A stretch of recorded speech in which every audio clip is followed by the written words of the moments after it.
president. Well, the nigga that's running, Trump. He got shot, dog. They shot him. This nigga done been shot. Yeah, he done scammed people. And this nigga my uncle. Who the fuck? Who the hell? He's black. He's officially black now, bro. This is beautiful. They shot him. He was like, yeah, I'm having a fine. He was fine. He was doing like this and walked out with an American flag on him. Like this. He put one of these like, I'm a real nigga. Fuck, nigga, I'm out of here. That's hard, bro. I wasn't even finna vote. I'm voting now, dog. He got it. He won. I wasn't even finna vote. I had no skin in the game. I like, that nigga got shot. He won. Fuck the bullshit. He had real ops, nigga. What the fuck? Joe Biden's biggest op is the stairs. That's it. He had real ops. Somebody really tried to listen. That's how you know he a real nigga, bro. Joe Biden has been trying to kill himself his whole presidency. So nobody had to kill this nigga. Nobody had to try to kill this. Trump been just ready to go his whole time. And like, we gotta fucking off his ass. And missed.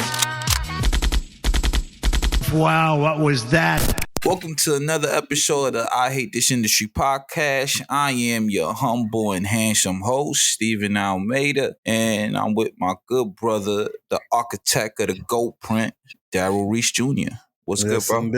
Yes, indeed. What's good with you, man? How you feeling? I'm good, man. I'm good. I'm chilling, alive, dodging bullets like the president. That's crazy. What's good with you, man? How you? Man, I'm doing right, I know, just trying to get through this weather, man. It's going to be a little drizzle this week. Just trying to get through it. I'm doing all right. Shit, it's bad out there? Oh, it was thundering a little bit yesterday, and supposed to be drizzling today, so we'll see. I like the rain, though, man. I like the rain. I just don't like when I'm trying to do things and the rain be interrupted. I want to talk about Trumpito getting shot, man. Getting shot at. Who you say? Trumpito. That's what I call him. That's crazy. I mean, yeah, man. This was a lot of things have happened between that moment and today. Yeah, it definitely has. Yeah, that's crazy. It definitely has. Crazy. I mean, yeah, I just it's crazy. I seen a news report today on my phone that the guy that shot at him, like he Googled like how far was Oswald from Kennedy. Like they went through his Google search and they found that out. That's crazy. I think I was hosting family that morning. I think that was on a Saturday morning. I was hosting family when it happened, and I saw the news on my phone. And I was like, "What?" And I know a lot of people had this reaction because my first initial reaction was, "Is it real?" You know, and it's sad because we live in a where you know that's the political climate with kind of everything. That's the climate of the media with everything, not just politics. But our first initial reaction is it real? Because you just think it's a setup or it's fake or you know just a government conspiracy. And when I saw it, I was like, oh, that's crazy. That's crazy because I think 2 people died or 1 person died, something like that. But it was pretty intense. And then going forward, I had like conversations with people after that, right? And you know, you get that sentiment of people going, oh, you know, like you get that attitude of they should have shot him or the things that he's been inciting and his rhetoric has brought that upon himself and all of that. And then you get the people who go, that's crazy, you know, that's not supposed to happen in America. Then you have the people who just stir up conspiracies.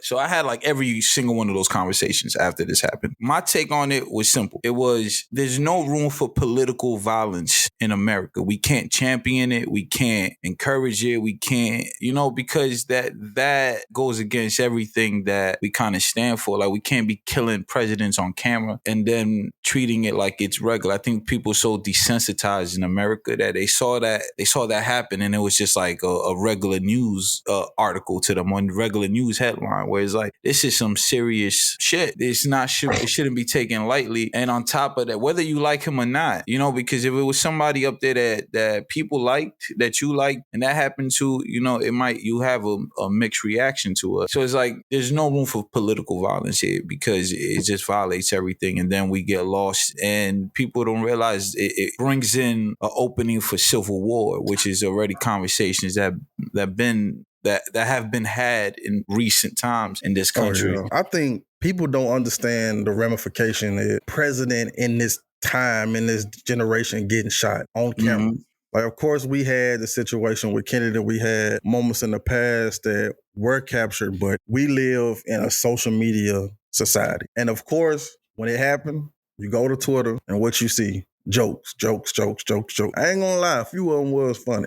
Nah, they was so funny. A few of them I did bookmark and still funny to this day. I ain't gonna lie to you. But yeah, I don't think people understand like the seriousness behind it and what would happen after it. Like it would, like you said, it would be a civil war in this country. Like of course, like we haven't seen in this generation that happen, but we was so close. Like we was a head tilt. We was a head tilt close. Yeah. So yeah, man, it was just, that's the generation we live in as far as the social media aspect of it. Like we are so prone to not be in a serious society that when something like this does happen, we instantly go for the jokes. We instantly go to social media and joke at things like that. And of course, us being human, we're going to find some of it funny. Of course, that's given. I mean, that's given. Funny. Some of it is funny. Right. So yeah, we don't really understand the seriousness behind it and the impact that it would have on this country. Not even this country, but on the world. Like, we don't understand that. And I was listening to the Breakfast Club. I know Jess Hilarious, she stated when she first seen it, she thought it was fake.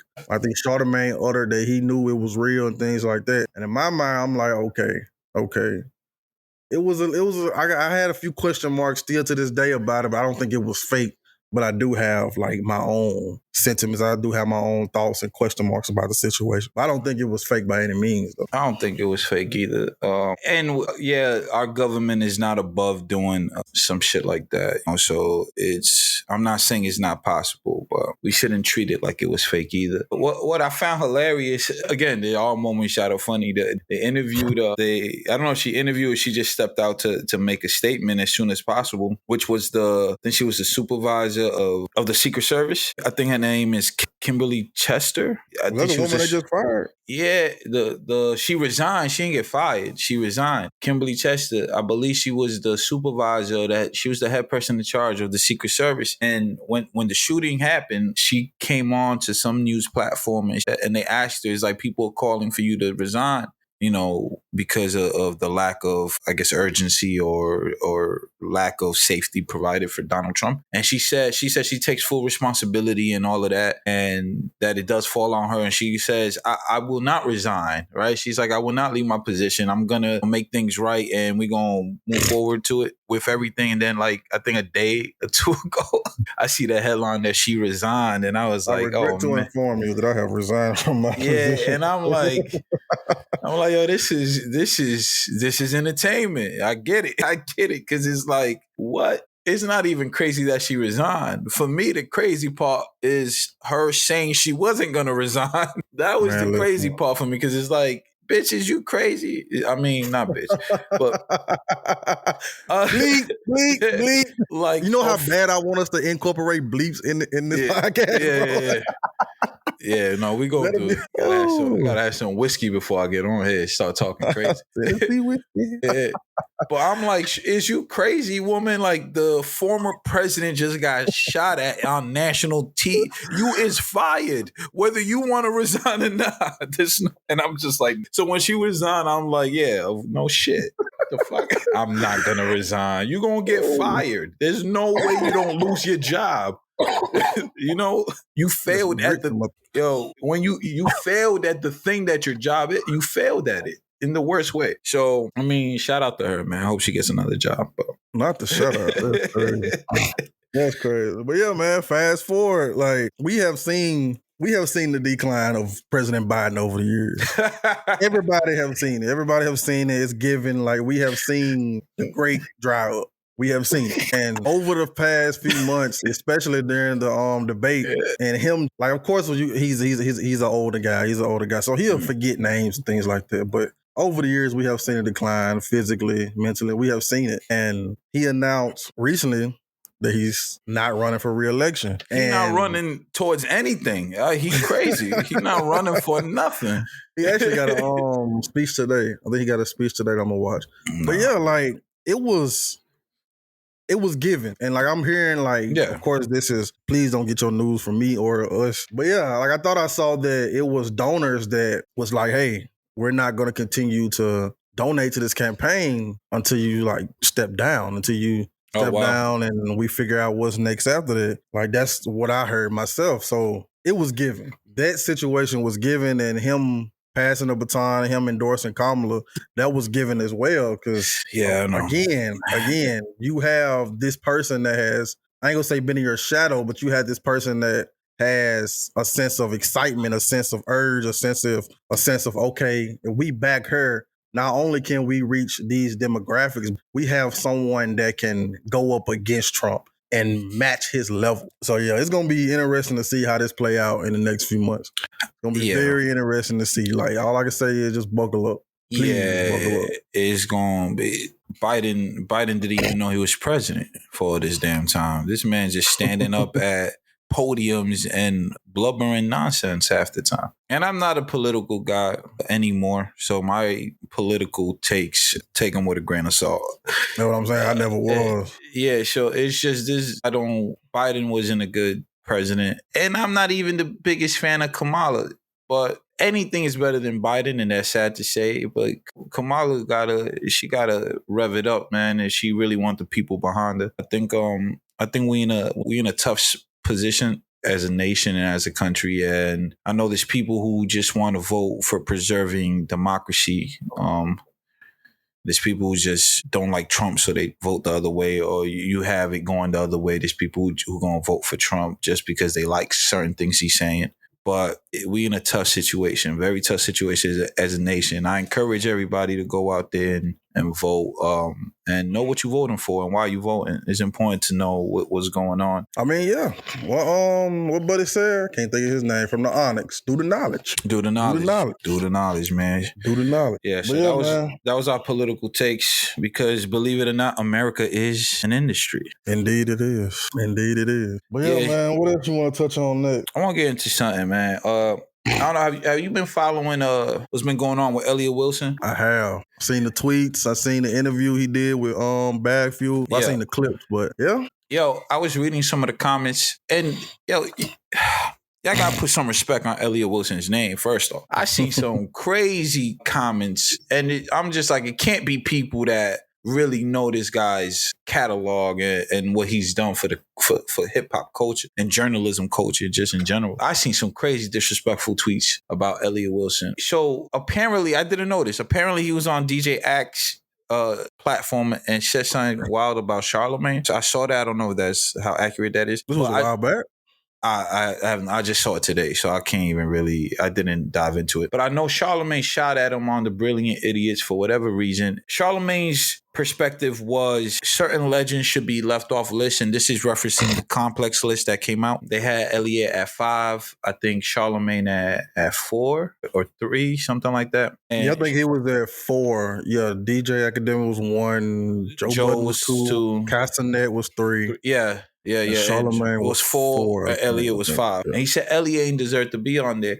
Mind you, he is also saying, because Sway's on the list, there's a bunch of people on the list down the line. They're saying some people shouldn't be on the list because their legend status is secured. And get that, I could see that, because it's let's talk about new media. Like, I get that. Elliot responded to that, and I like Elliot's take. Elliot said, he only said 2 words. Yeah. He said, I'm outside, and I respect that. He said, what am I supposed to just sit in a corner? Like, oh, you didn't see the tweet? No, what was the tweet? He said, F you. Oh, yeah, I saw all of that. Yeah, I'm talking about... that was really what just... Yeah, he said it a few times. Yeah, he said it a few times. He was... Charlemagne was out of there's clearly something there. But Elliot said, I'm outside. He said, am I supposed to just sit in a corner? Like, I want to compete. You know, he want to compete. He don't want to just be somebody that a has-been or used to be, or, you know, you just look at his old work for who he was. He wants to compete today. He wants to play the game. That's what a legend is, you know, like great. That's what being great is. So I understand that. And I know he gets a lot of slack for coming at the new media guys and all that. He has a certain standard for what he feels media and journalism is. And Elliot competes in this new media terrain, he competes, whether people like him or not. And I mean, you live long enough to see yourself become the villain. So I love it, man. I love it. I think Elliot is on fire right now, man. That man deserves to be on the new media list and all these media personality lists. He's besides his legendary status, he's outside. I mean, yeah, I definitely understand. I get that. Do you it's crazy as you can tell how fast media changes, because the Jay-Z Rap Radar interview wasn't even 10 years ago. It hasn't even been 10 years, I don't think. Wow. It came out around 444, and 444 came out like in 2017, I think. Yeah, that's so it crazy. hasn't even been 10 years since the interview, and then it maybe been 5 to 6 years since his Drake interview he dropped on the last day of the year or top of the month or something like that. So yeah, you can see how this new media climate has changed. And I was just looking at the list. I was like, okay, I see. It was a lot of, like, even putting Adam 22 at 22, like, there wasn't no point. Like, come on. So it was just like, I ain't gonna say it was just personal bias with it. Because, like. Was Vlad on it? Yeah, I think Vlad was in the teens, maybe. That's crazy. I mean, yeah. So I think Vlad should be top 10. Yeah, I can see that. If not top 5, see that. You know what I mean? I can definitely see top 10. I can definitely see the top 10 aspect of it. And like I said, you can see how this new media landscape has changed and things like that. And I can definitely see like somebody like Kai being like number 1 next year or something like that. But back to the Elliot situation, it's definitely something personal with Charlamagne and Elliot. Because if you watch their Brilliant Idiots, it was like, he was just like, Elliot don't belong, on to the next one. He instantly went to the next person on the list, which I think was him. So he instantly went to the next person, then to Joe Budden, and then Cassinet, and then DJ Academic. So he instantly just moved that off. And then he, Charlamagne threw some petty shots. Like he was just, I'm paraphrasing, but he was just like, I don't want to be that 50-year-old man that's complaining and moaning and doing this about not being on the list, not being this and that, and not being on things like that. So yeah, he threw some shots at him, and Elliot was right in how he responded to it and things like that. So yeah, Elliot, man, like I was first introduced to him, of course, when he did the Jay-Z interview, and then he did 2 Nipsey Hussle interviews. He did 3, but he did 2 Rap Radar interviews with Nipsey. Yeah. And things like that. So I was introduced to him around that time, 2017, 18, things like that. So yeah. And then with the legends aspect of it, I mean, yeah, I can see not putting the legends on there. But then what if you get a legend that got a big interview like a Jay-Z or Kendrick interview? Like what if Angie Martinez gets a Kendrick interview? Do we not put her on the list? Yeah. But I can understand both sides of not putting the Angies on there, not putting the big boys or Sway and things like that. Yeah, I get it, because they solidified already. Right. So y'all can understand that sentiment of not putting them on there. I understand it. But you see, I'm from the YN era. You know, like I bought the Source magazines. Like I was a part of that culture of it. And Elliot Wilson was one of my favorite. That's the reason I love the Source. I knew who he was. Like I paid attention to him since then. And then Rap Radar was a huge blog site before it was even a podcast. You know, so it's like he laid a foundation for this thing. So you got to respect it. And if he outside competing, let him compete. Whatever going on with them is crazy. But I understand it's the new media game, man. Because that kind of takes Charlotte off of that list as well, really. You know what I mean? Because I don't think Charlotte's hip-hop, but he's not in the hip-hop spaces like that no more. Not like he used to be. He's more like a Van Lathan. Yeah. He's like in the Van Lathan. Because I think even Charlamagne was saying Van Lathan shouldn't be so on low like on the hip-hop list or something like that. Yeah, he did say that. And this dude too, I can't remember his name. The dude who he's like running, he was talking about him on the show. He's like running for some political office somewhere. Jason Lee. Jason Lee. Like I never looked at Jason Lee as the hip hop guy. So that was crazy for him to even be on that shot. Yeah, if anything, that's like pop culture. That's pop culture. Like hip hop is a cultural thing, and we leave out the culture in so many aspects when we refer to hip hop. I think that's what Nyla was saying on the podcast. She's like, I need to know. She was upset. Yeah, she's like, I need to know, what is it y'all consider hip hop? What is hip hop? So I think we need that. We need that question answered. Like, what is hip hop? You know, I want to talk about before we get into like the technology topic, which is I think would have been perfect to follow up with from this conversation. I think I want to touch on the Proud to Pay method and like that marketing strategy. I don't want to attribute it. I don't want to say it's just Nipsey's strategy. It's a strategy that he made cool. You know, like direct to consumerism has always been a thing. And I forgot what book what book he got it from. Was inspired by a book where he read the marketing strategy. It just branded it a certain way, and it's been. It might have been. I'm not 100% sure, but I want to say Contagious might have been one. Contagious. That's what it was. Yeah. It was from Contagious. $100 Philly cheesesteak. Yeah. Great book for anybody who hasn't read it. Go read it, man. If you're interested in business and marketing. Yeah. Definitely in the library. But that's it's a big part of Nipsey's legacy. And this marketing strategy kind of is what his career took an incline right around this time. And it was where he was selling his mixtape, right? It was a new mixtape he was putting out. And instead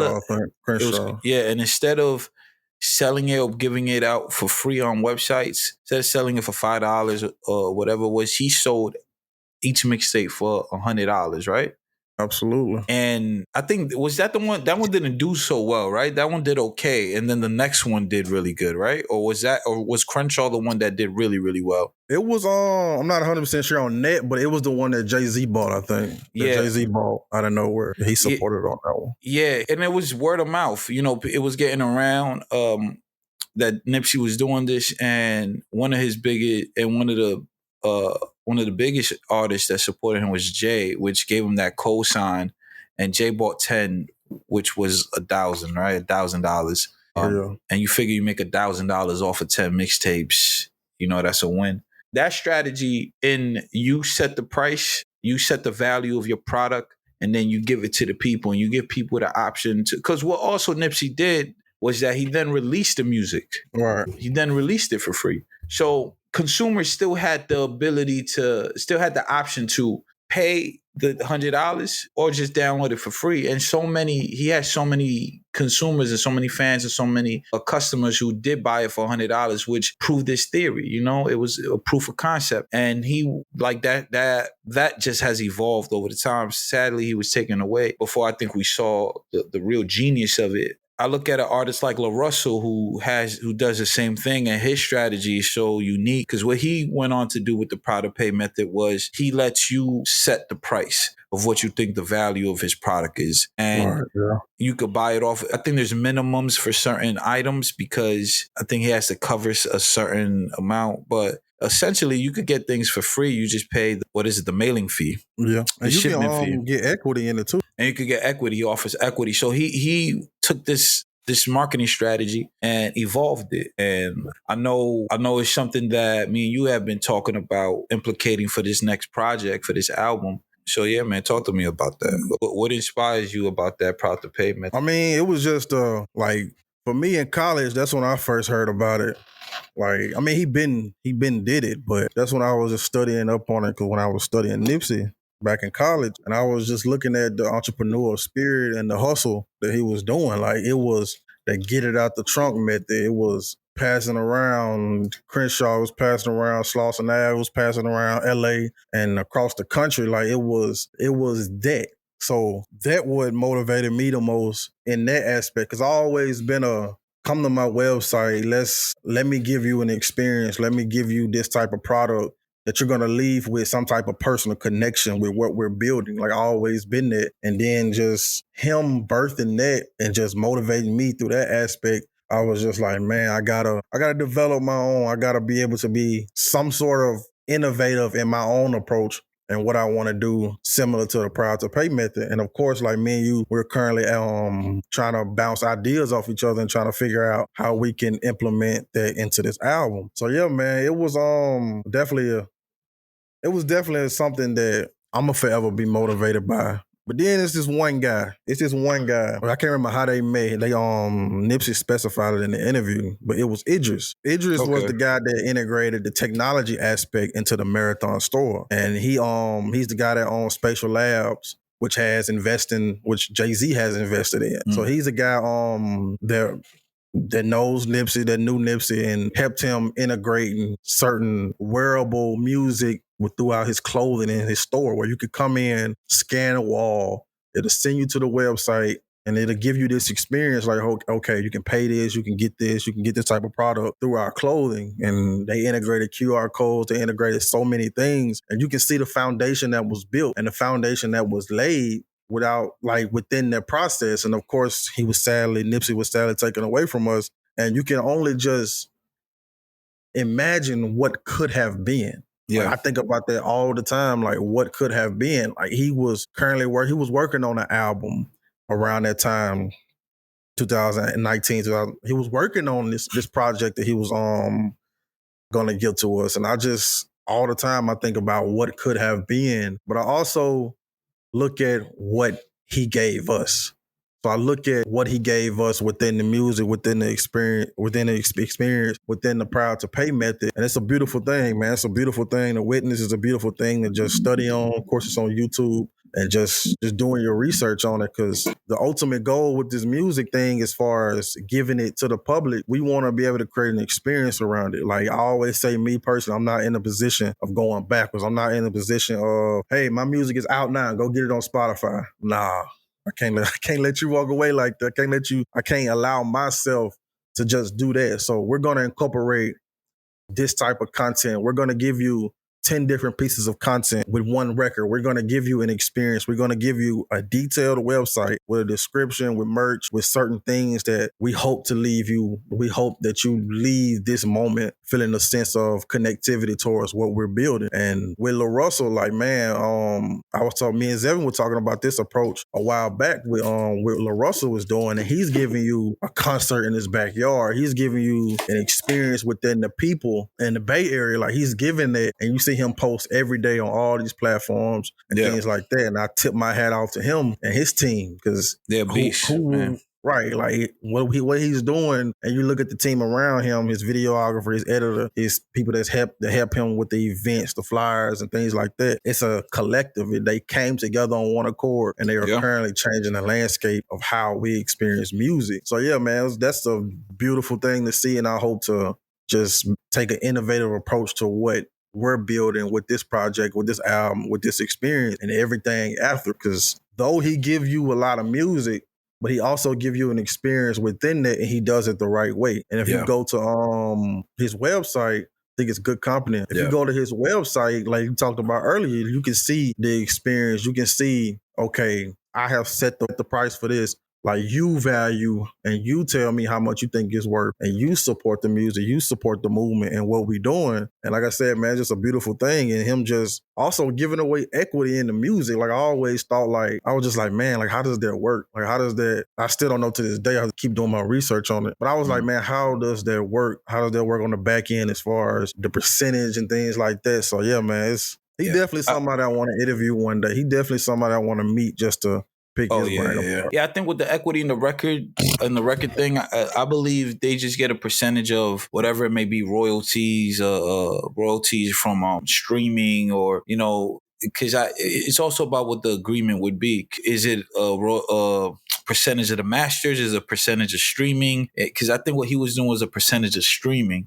Either way, that makes the most sense. Yeah, it's just genius marketing, because it gets your consumers and your fans involved in your product, in your creation, in your career, and they get a piece of it as well. So it's an investment as well. So now the more they support you, the more money, the more the music makes on the streaming platforms, and the more you make, and the more the artist that you're a fan of makes. So now you're investing into this artist, which is, it's just genius. I love that. When I saw him doing that, I loved that. And I watched a lot of major companies steal this idea. Like, I saw it happen, you know.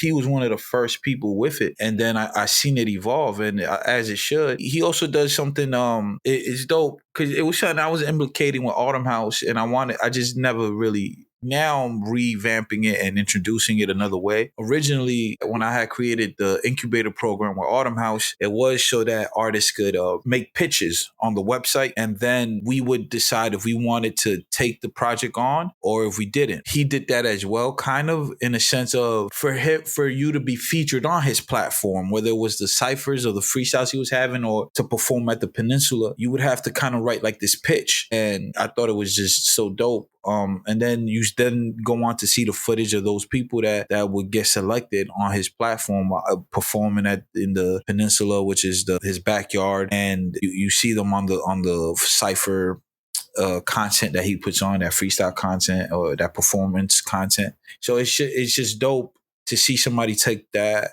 strategy and just evolve it and push it so much further. And that's the thing with not just the strategies, the technology, because that involves the usage of new technology, of even creating new technology, which I love seeing hip hop in that space where they're not just utilizing new platforms and new tech that's out there, they're also creating it. Nipsey was on it too. What was it? He met that he did a whole speech, a whole conversation piece on it. I think it was during the interview where he mentioned the dude that he ran into in Starbucks that he saw working on some tech or some AI tech or VR tech, right? That's what I was just talking about. Oh, that's the dude you was talking about? Yeah, that's Idris. Yeah, Idris. Okay, yeah. Well, that specific moment. Yeah, where I couldn't remember where they met, but it was a Starbucks. Yeah, that was Idris. Yeah, on Spatial Lab. Yeah. Oh shit, yeah, you did mention. Yeah, but the way he met him, was the fact that he saw somebody working on some new tech, and he was so interested in it that he had to ask him, and yeah, that guy ended up designing everything that was in the store. And we in this space of culture, of hip hop culture and culture in general, where new tech is evolving every day, or there's new tech coming out every day. Old tech is evolving, and it's just utilizing all those new and different ways to create product and go market product or be a part of this new tech revolution that's happening. I mean, yeah, like we can go into the next topic, like talking about the AI situation and technology, like. Yeah. Like the emergence of technology is moving fast. It's moving fast. And just a few years ago, we were talking about NFTs. Ain't nobody talking about NFTs like that no more. Yeah. Like that was, because I remember, it's crazy. I remember working on this album and I still got it in some of my older notes talking about like releasing NFTs like through this album. Yeah. And that's a thing of the past. And like almost like still certain levels of that around. But it's kind of a thing of the past now. I mean, NFTs, I think, is dead. Yeah, it's all. Like I think I've seen something recently about it, but that was just something in the wind. It wasn't enough, and enough impact wasn't made, and it kind of ended up being like a small bubble. And it's like you get in, you make your money, you get out. It would have been interesting for it to see it more play out, like culturally, and see what it did, but. I think it was, you know what, something I think that killed it was that the people who couldn't figure it out kept dismissing it and calling it a scam and all that. That just wasn't good for it as a idea. And NFTs are still out there. People still trade them and buy them and sell them. There's still a market. And honestly, they're going to come back. I think they're dead in the cultural sense for like hip hop. You know what I mean? Right. I think that's dead and gone. I think it'll be relevant in the future with the metaverse and AI and VR and everything that's being created for that that landscape of media and of content and entertainment. And so NFTs will definitely be something that exists in that world. They have to be, you know? And it's a long term, you know? Maybe it's not relevant now or as cool as it was or popular, but maybe it comes back, you know, in a few years and blows up again. Yeah. Ain't no telling what it definitely could, man. But NFTs is just another Bitcoin thing. It's just another digital asset. So it's tons of that. But the way the tech is now is AI is scary, man. And not just because people think that robots are going to take over. You know what I mean? Like, I think AI is scary in the sense that if you don't know how to use it, program it, create it, utilize it, you're going to be dry out here because everybody wants that. Everybody's using it. That's how content is being created now. I just recently was looking on at a few jobs in the media, category, right?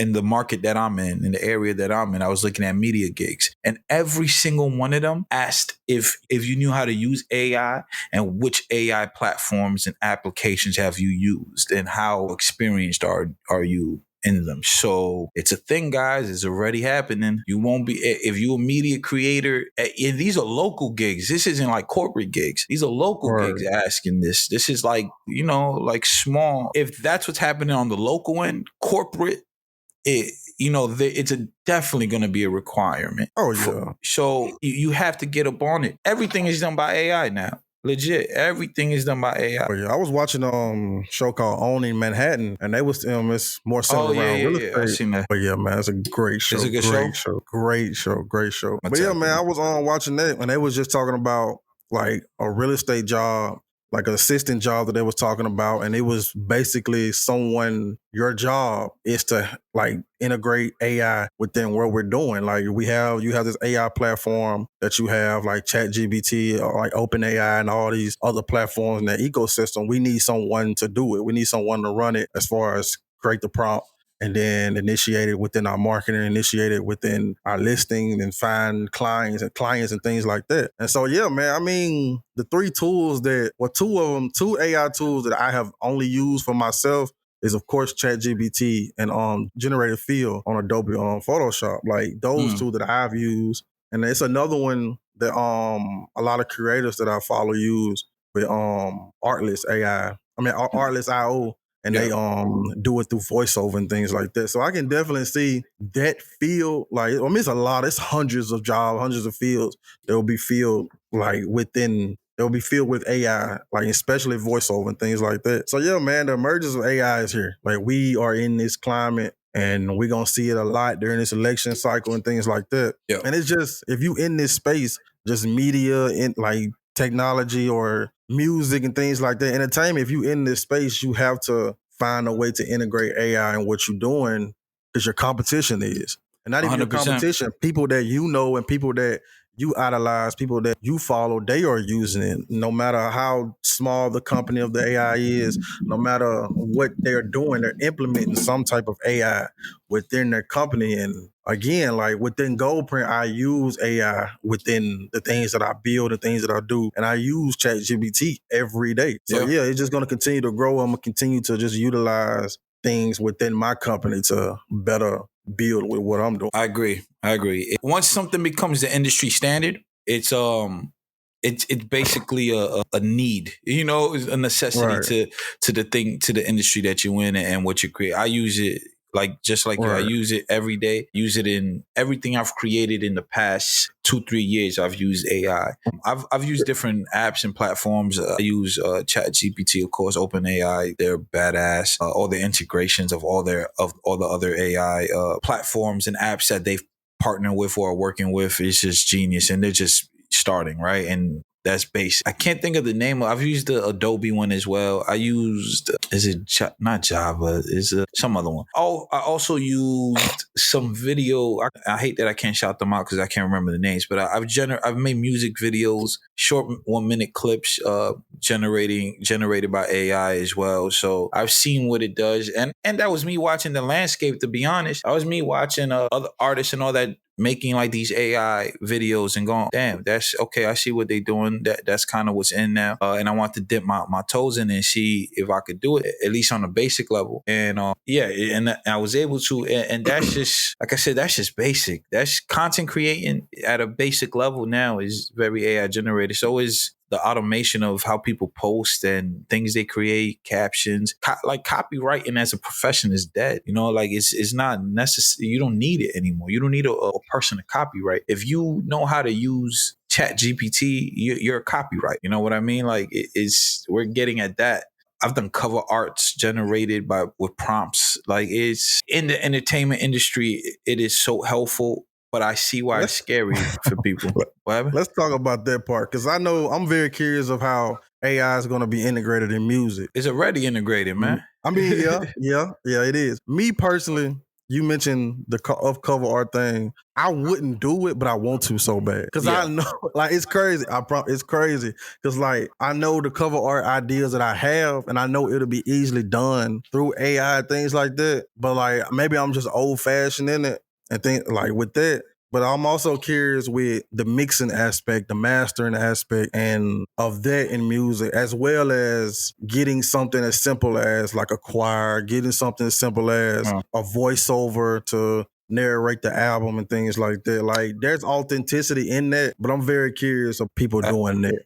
Like, I've done it all. I've done it all, bro. I've done AI cover art. I've done AI mixing. I know Beagle uses AI for mixing at Be Free Studios. I've mixed with AI. Everything I've done recently has some form of AI in it. From the mixing to the master, I've mastered with AI. I've been mastering with AI for before it was like a thing. What is it? Landscape might have been the company that was one of the first people who were public with AI mastering, and I was using them back when I was working on Elijah Rhodes music, and those were coming out great, because we had good mixing. So the AI mastering, which was in its early stages, it did exactly what we needed it to do. So I've seen it. I got AI singles. I got 5 AI singles that I've written and plugged into AI song making machines to generate melodies and voices and all that. And they gonna come out. They gonna be they coming out. Yeah, I got some because I'm testing the waters like that too. I got 5 of them. I got 5 of them. A small EP. They're gonna be the first Autumn House AI compilation project. You know what I mean? Like, I've already I did this. So it's like, I'm telling you, it's fun. It's fun, but it's also what we're gonna take, because I'm interested to see how those records do. You know what I mean? Right. Because they're fire.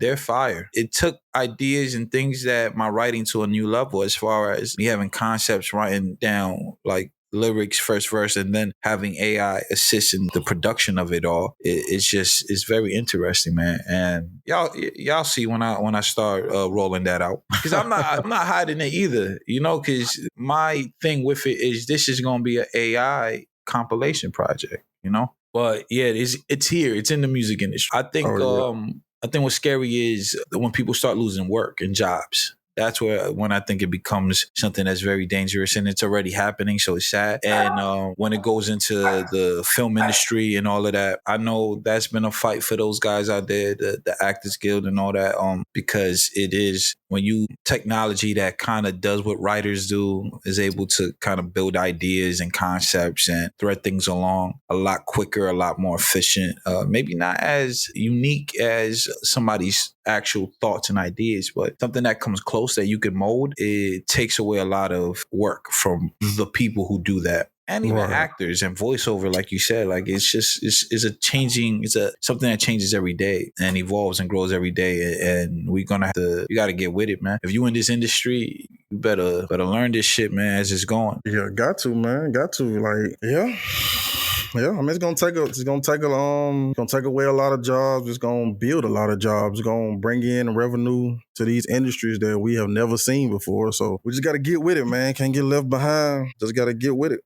It's as simple as that. You mentioned earlier creating multiple pieces of content for one product, or I'm not sure, man, you mentioned. I'll touch on this for like a quick second. But yeah, man, I talked about this before. Like a lot of people, and even publicly, like when you releasing something, as far as, let's keep it within music. If you are releasing a single, let's keep it on one record. If you are releasing a single and you have mix, you have the art cover, you have things like that, there's so many pieces of content that you can release before this single even release. And especially, I'm going to keep it on a local tip. Especially on a local tip, I see a lot of people with no sense of marketing direction, like just direction, marketing direction, lack of knowledge in this field as far as the proper way. I see a lot of people, especially on a local tip, that don't have a sense of direction when it comes to marketing, how to work this record, how to reach out, how to do this and that. Of course, I don't know what you're doing behind the scenes and things like that, but I only see what you put out. But what you put out can sometimes tell like, okay, lack this knowledge or this or things like that. So I always say like seeking knowledge is free. ChatGPT is free. Yeah. Google is free. YouTube is free. TikTok is free. Like things like that is free. Creating, like we're talking about the record aspect of it, creating so many pieces of content around this record before it even releases can go from BTS, can go from something you did with the cover art, you can show people how you made this record. You can do some type of sit down interview. You can do a sneak peek of the record. You can do like a private group chat or things like that and send people this record. And then when the record finally out, you can create a lyric breakdown to the record. You can release more interview clips of you talking about the record and just get going in detail of what these lyrics mean to you. Like you can do a 10-minute, 30-minute, 40-minute interview, and that can be 10 pieces of content within that interview on top of the other pieces of content that you do from the lyric video, the BTS, the how you shot the cover art, and what the cover art means to you. You can do a sit down with the producer. You can do a sit down with the engineer, and you can do something with the people that was along this journey with you with this record. Because I see people all the time do this music stuff by themselves, and they'll put it on social media, they'll put it on streaming servers and say out now, and expect people to gravitate to it. Like, that ain't how, that like you just a tree falling in the middle of the forest. Like, what we doing?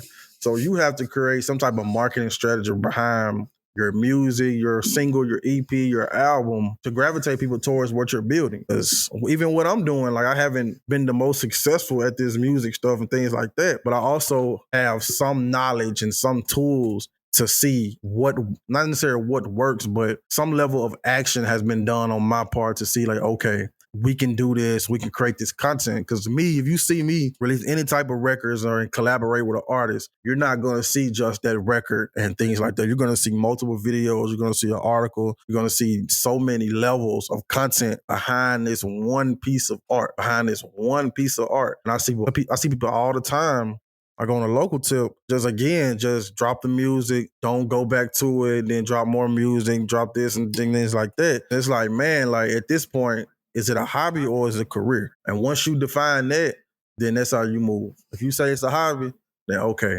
we ain't like understand. I understand. But if you tell me that you want to do this as a career, then you have to move like it. That's why I be so like strategic and I be so detailed and about who I work with within my company. Cause like, for one, if I see potential, I see this and that. Of course you have the talent. Okay, that's step one. But that also doesn't really matter in this climate for real. Because a lot of people have talent. Their work ethic means everything.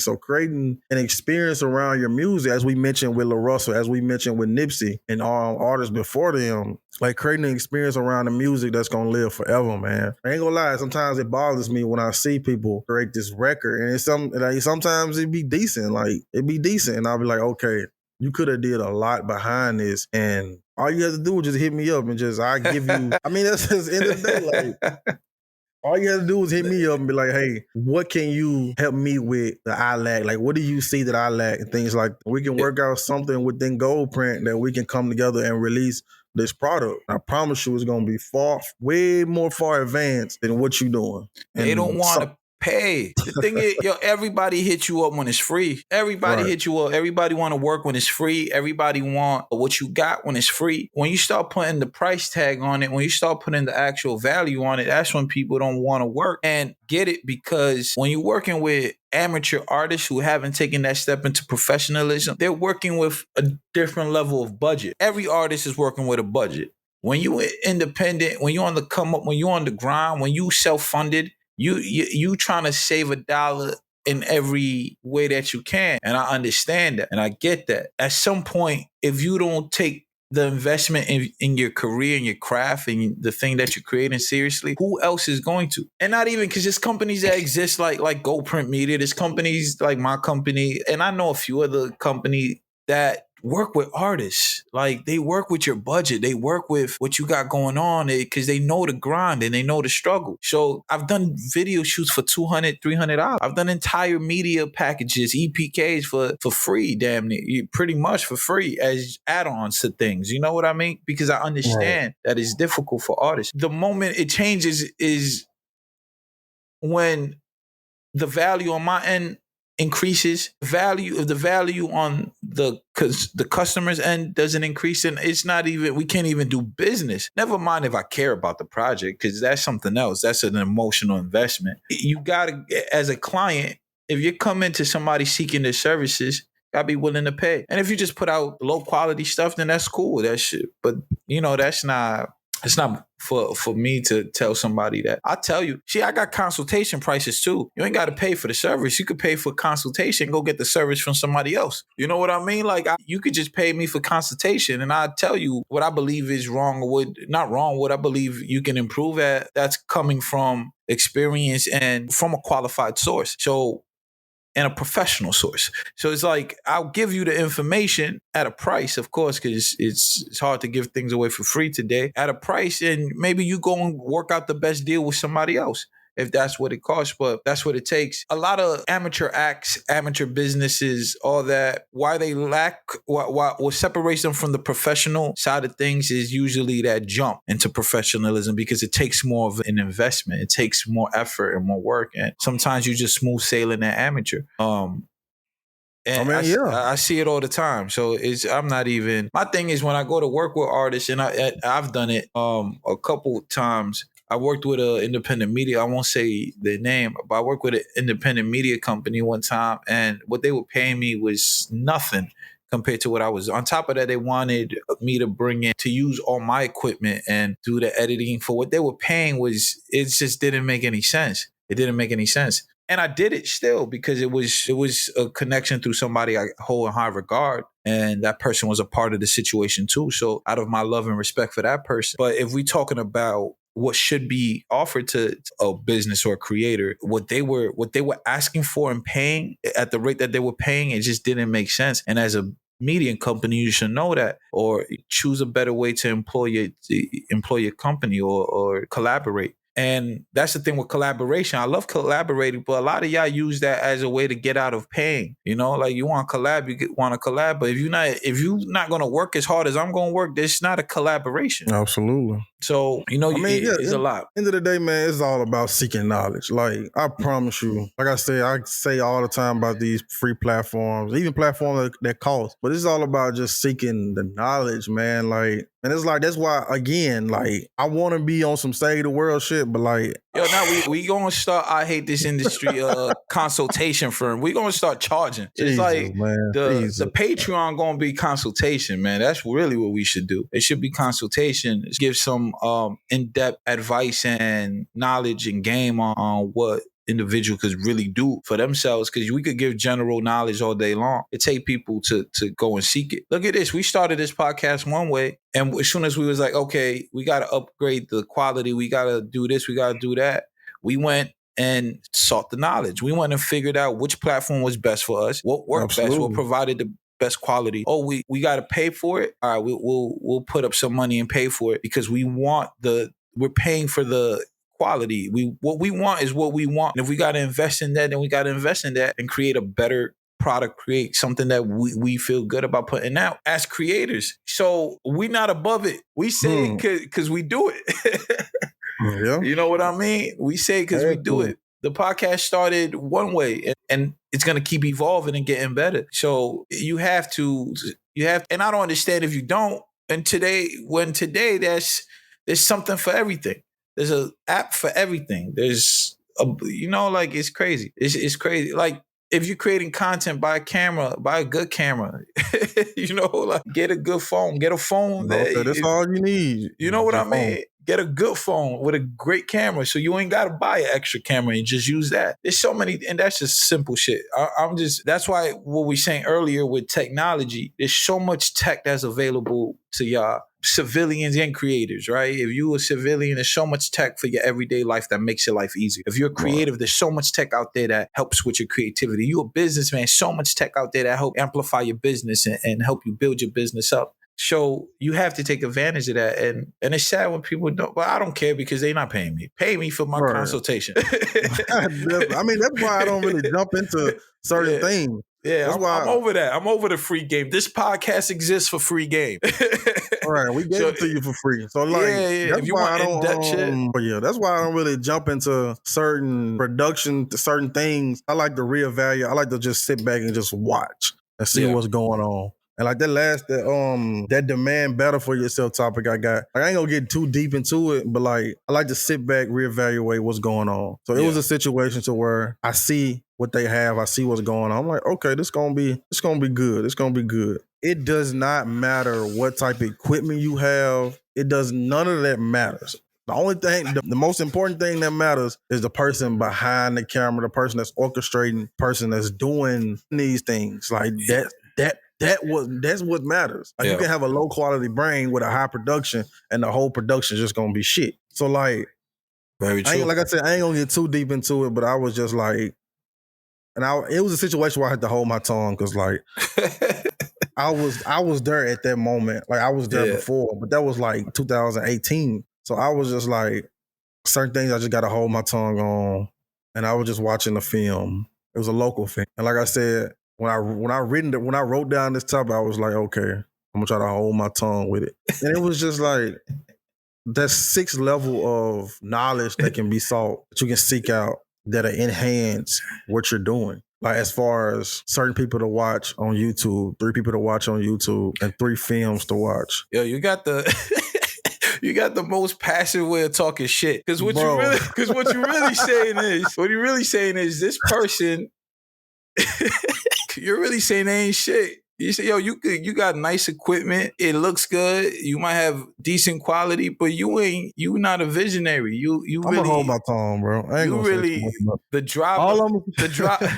the pilot is drunk on the plane. Is what you saying? All I'm gonna say is seek the knowledge and demand better for yourself. Seek the knowledge and demand better for yourself. Seek the knowledge and demand better for yourself. Go watch. Like, if you're a person of my skin tone, you're a black person, you don't have to go watch these Tubi movies.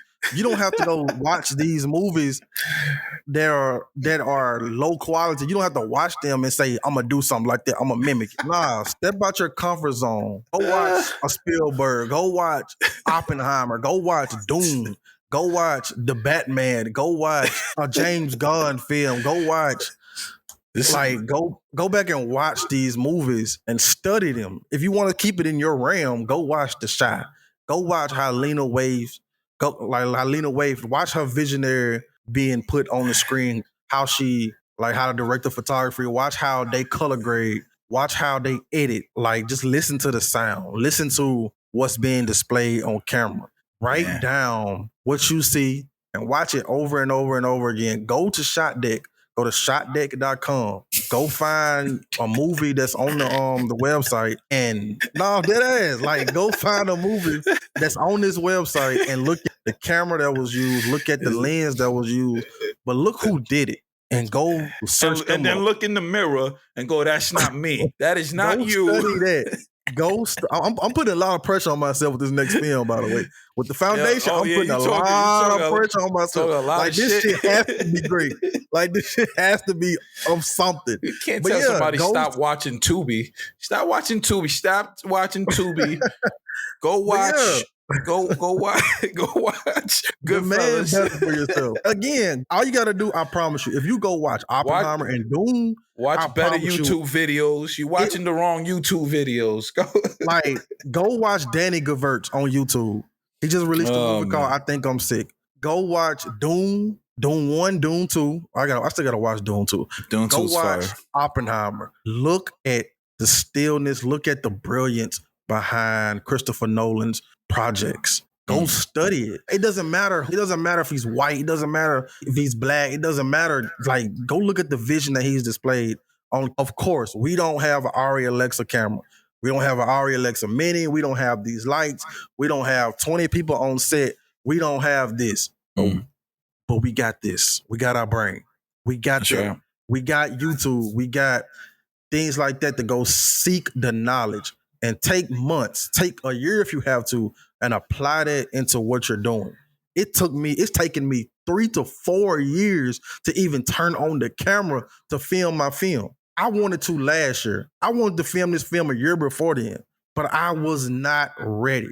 The more knowledge I speak, the more knowledge I saw, and the more knowledge I gained, that was me kept telling myself, damn, you are not ready.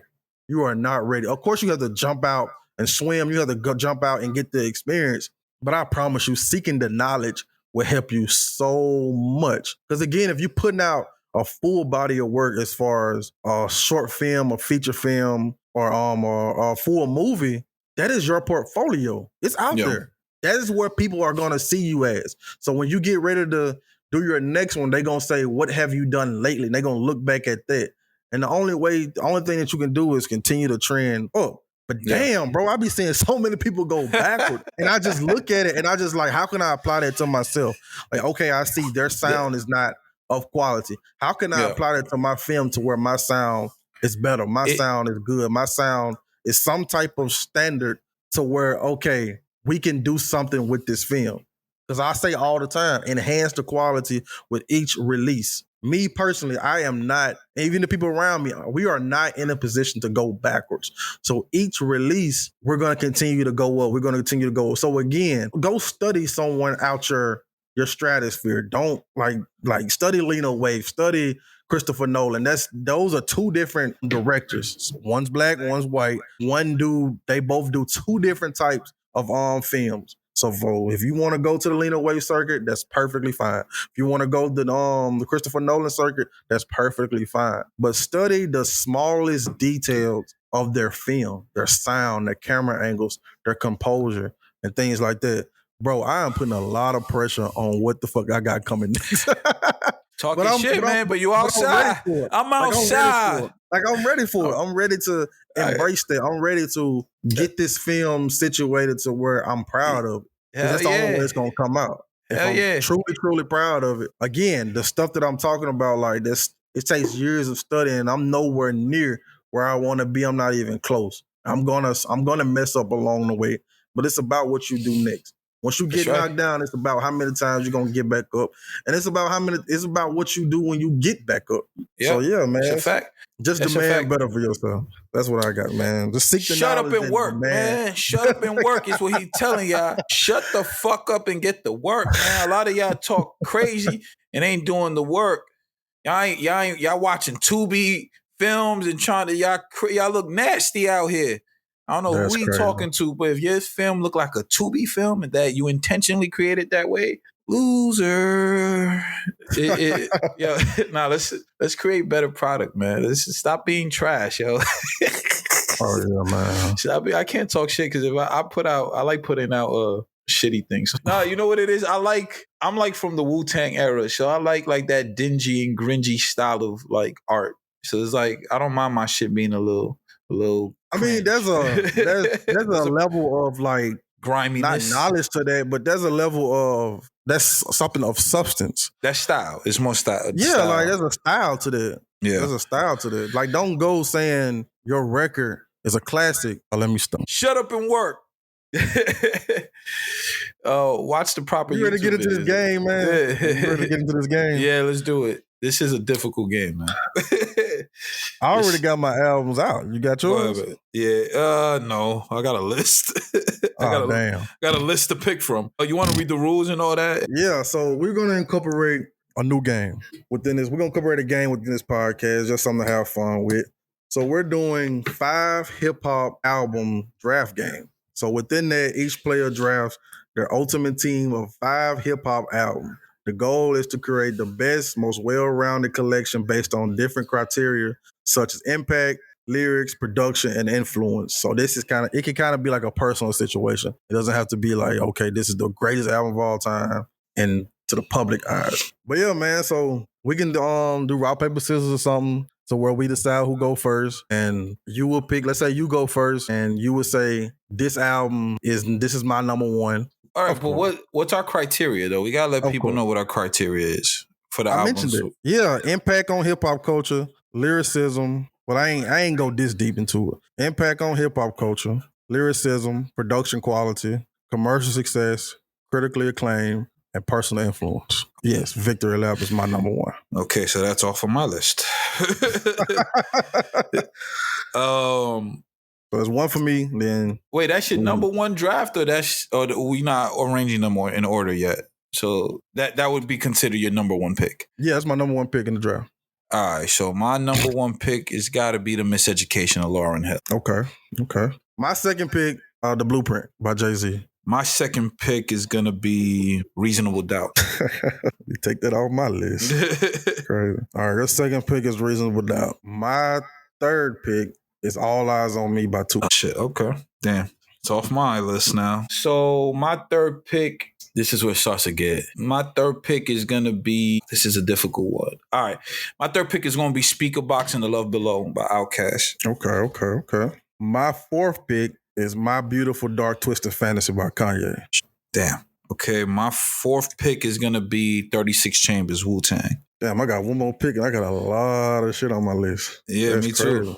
Damn. My fifth pick is Graduation by Kanye. Nice. Yeah, this one's tough, but I'm gonna go for something super impactful. So my fifth pick is gonna be Ready to Die, Biggie. My Biggie. Okay. So yeah. So I had, for my top five, I had Victory Lap by Nipsey, The Blueprint by Jay-Z, All Eyes on Me by Tupac, My Beautiful Dark Twisted Fantasy by Kanye, and Graduation by Kanye. What did you say after All Eyes on Me? My Beautiful Dark Twisted Fantasy. And then your last pick was Graduation by Kanye. Oh, 2 Kanye albums on there, huh? Yeah, that's crazy.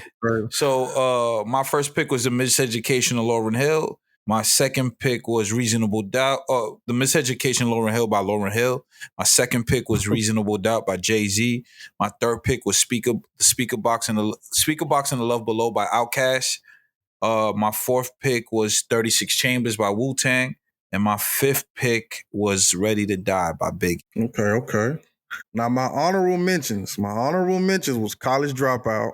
Yeah. Reasonable Doubt. You said that. Get Rich or Die Trying. Yeah. Donda by Kanye. Wow, okay. I love that album. Take Care by Drake. Nothing Was the Same by Drake. And 2014 Forest Hill Drive, as well as Good Kid, Mad City. Okay. My honorable mentions were the Marshall Mathers LP by Eminem, Swimming by Mac Miller, College Dropout by Kanye, Aquemini by Outkast, Get Rich or Die Trying by 50 Cent, The Documentary by Game, Kiss of Death by Jadakiss, Only Built for Cuban Links by Ghostface and Raekwon, Me Against the World, Tupac, All Eyes on Me, Tupac, Victory Lap, Nipsey, and To Pimp a Butterfly, Kendrick. Okay. Yeah, man. Okay. So yeah, I think the next one we can do is like our top albums from like certain eras, certain generation, like 20s and 2000s. I think that'll help too. Yeah, that'll be dope. I like this, man. I like this. So we're gonna have the people. We're gonna have the people. Oh, yeah, like we'll just post a clip and let the people. We'll do a poll and we'll let them decide. But what's left, man? I ain't really hear the Eminem album. Really don't have a really opinion on it. I'll give the opinion. I'll give it. So the tunes of the week: Eminem, The Death of Slim Shady. I'm a big time Eminem fan. I fell in love with hip hop because of Eminem. That was the first rapper I really listened to. First rapper who made me want to rap. Who like inspired me to make music, inspired me to write. So I'm a big Eminem fan, even though I don't tune into everything he did. After you reach a certain age, sometimes you just age out a certain demographic. That's kind of what happened with me and Eminem. But his last few albums I have been tapped into and I've loved them. What I think is Music to Be Murdered By, that was really good. I think Kamikaze was really good. And this new album, The Death of Slim Shady, is really good. It has a feel of the Slim Shady era of the Eminem brand. It shows like the persona that got him popular and popping and the style of music that was. A lot of that was on this album, which I thought was dope. It was a conceptual album. If played from top to bottom, you kind of see the storyline. It was very engaging. Like it was very interactive. As far as from the first track to the last track, you kind of get lost in the whole feeling of it, which makes it such an easy listen. But I thought it was really dope. He leaned a lot on anti-cancel culture, which I thought was really dope. And I like Eminem back on his shit, poking fun at the public, poking fun at society, being that menace. But this time around is having a conscience about it. and he has some really cool songs, some really dope, challenging takes on society, even though it's done in a comedic way. I think it's dope. That's what I love Slim Shady for. So I got that. And then he has some real dope, introspective, sentimental records. The joint with Jelly Roll was really dope. The one Temporary, which was like a letter to his daughters. So I thought it was overall a really good album, really great project for a legend, and being able to reintroduce that character to the public in a time when a lot of people don't like Eminem because he's just become so big, and the music he was putting out as not recent really, but there was that narrative of like he's just does too much of the lyrical miracle stuff. He's just too rapidy. He's a white dude in a black man's culture. Like there's so many narratives that have come up about M recently that I thought this was a great project to cut through all of that, to be like, yo, this is why he's revered as one of the greats. And for those who don't think so, y'all need to shut the fuck up. Eminem is arguably the greatest rapper that's ever. He's in that conversation. Whether you like it or not, it's not his fault that he does that thing better than a lot of people. It just is what it is. So yeah, that's my take. Dope ass album. Go listen to it. If you're Eminem, it's good, man. It's good. It's good. If you're an Eminem fan, then it's great. If you're a Slim Shady fan, it's great. It's a really good project. Yeah, I think I'm gonna get into it. Let's get into the industry tips. All right, guys, this is the industry tips of the week, and I decided to put together the tips revolving around the technology and the tech culture within hip hop. Well, entertainment, not just hip hop, in the entertainment industry. All right, so industry tip number 1, embrace emerging technologies. Stay informed about the latest technologies like AR, VR, AI, blockchain, and streaming services. Experiment with these technologies to understand their potential impact on content creation, distribution, and audience engagement. Leverage data analytics. Use data analytics to gain insights into audience preferences and behavior. This information can guide content creation, marketing strategies, and distribution methods, allowing you to tailor your offerings to meet audience demands efficiently. 3, adapt to new business models. Be open to exploring new business models such as subscription-based services, digital monetization strategies, and collaborations with tech companies. Flexibility in business strategies can help you capitalize on new revenue streams. Focus on digital transformation. Implement digital transformation strategies to enhance operational efficiency and improve the customer experience. This can involve automating processes, utilizing cloud-based solutions, and optimizing digital marketing efforts. 5, collaborate with tech companies. Partner with technology companies to gain access to cutting-edge tools and platforms. Collaborations can provide opportunities for co-development of innovative content and solutions. Stay informed about legal and regulatory changes. Keep abreast of legal and regulatory developments related to technology and intellectual property rights. Understanding the legal landscape is crucial for protecting your content and navigating new technologies. And there you have it, folks. Those are the industry tips of the week. Yo, new tech is developing every single day. It emerges every single day. Learn how to use it to your advantage. The future of this industry is AI, it is VR, it is AR, it is all these things. So you be on top of it. Learn as much as you can. Seek the knowledge. The game is changing. It's already changed, and it's forever changing. Do the knowledge. Go out there and then implicate that. But you're going to make some techie friends, man. Go hang out I'm not going to tell you to go hang out at colleges because some of y'all are weirdos. Maybe walk into a Starbucks. You know what I mean? You might see somebody there. I don't know, man. But seek a circle of partners, of friends, of a network that is integrated within the tech industry, because regardless of what side of the entertainment industry you're on, you're gonna need that. You're gonna need those people. You're gonna need ideas. You're gonna need people who can take what your ideas are and make it into something where, or be able to develop tech for it, or tell you what tech best serves that vision or that goal. And if you're watching Tubi movies, get the fuck off the platform, man. Stop watching that bullshit, man. Hey, some of them be good, though. Some of them be entertainment. Not the one you was talking about, apparently. Well, I'm going to say that the ones where they get the license from other networks. Now, Tubi originals, I ain't really delving into them. I've seen some crazy Tubi clips. Yeah, I seen some clips. If you're creating trash, stop it. and go do the knowledge. That's the thing about that. Like, that's the last thing I'm gonna say about it. Like, you ever had someone that, or a situation where you have like a business relationship with someone, they felt they wasn't the problem, but all in all, they was the problem, and their ego overclouded it.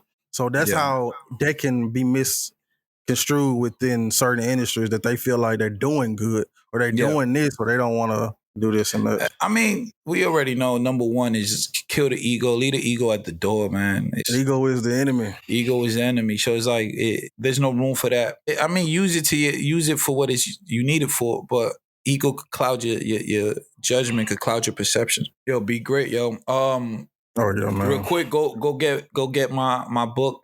It's everywhere you could purchase books at. But Absolutely. You can hit the link in my bio. House Rules, the House Rules of Survival Guide. Right? Yeah. House Rules. House Rules. Survival tips for getting shit done. There's a link in my bio. You could get it for half off. You could go buy it at Barnes & Noble. You could go buy it at Amazon. You could tune into the House Rules podcast and follow along. And it's a great way to download the information if you don't like reading. If you somebody who doesn't do good with books, this is an audio form of receiving that information. And there's the video on YouTube, so you get the visual aspect as well. So yeah, we working. So basically, you saying if you can't read, you can hear. You can't read, you can still get the knowledge, baby. See, it's everywhere. It's everywhere. We don't play the information. It's do the knowledge. Do the knowledge. What was the name? What was that dude's name? I can't remember. He from Onyx, the group Onyx. Oh, is it Sticky Fingers? It's either Sticky Fingers or I think it is him. I think it is. But what's his like? It was a different name he go by. That's some 5% shit though. Do the knowledge. Oh, yeah. That's like I grew up hearing that. Do the knowledge. Yeah, he was yelling at Charlemagne about it. That might have been Sticky. Sticky is a knowledge of self. Knowledge of self. Do the knowledge. Get informed, man. And if you need help, we consultation, man. I hate this industry consultation. Go to goldprintent.com and just look at the services, look at the projects, the production. Yeah. Hit the contact option there, man. We get you right. Being authentic in the process, bringing your stories to life while being authentic in the process. That's the company slogan, and that's what we do. So, man, you gotta pay. You gotta pay for quality. You gotta pay for information sometimes. But the game you get here on the I Hate This Industry podcast is free. I bid you adieu. Thank you for tuning into the I Hate This Industry podcast. I am, of course, your humble and handsome host, Steven Almeida, my good brother, the architect of the Gold Print, the genius, the man himself, Darrell Reese Jr. Yes, indeed. Yeah, we see you next time. Peace. Peace.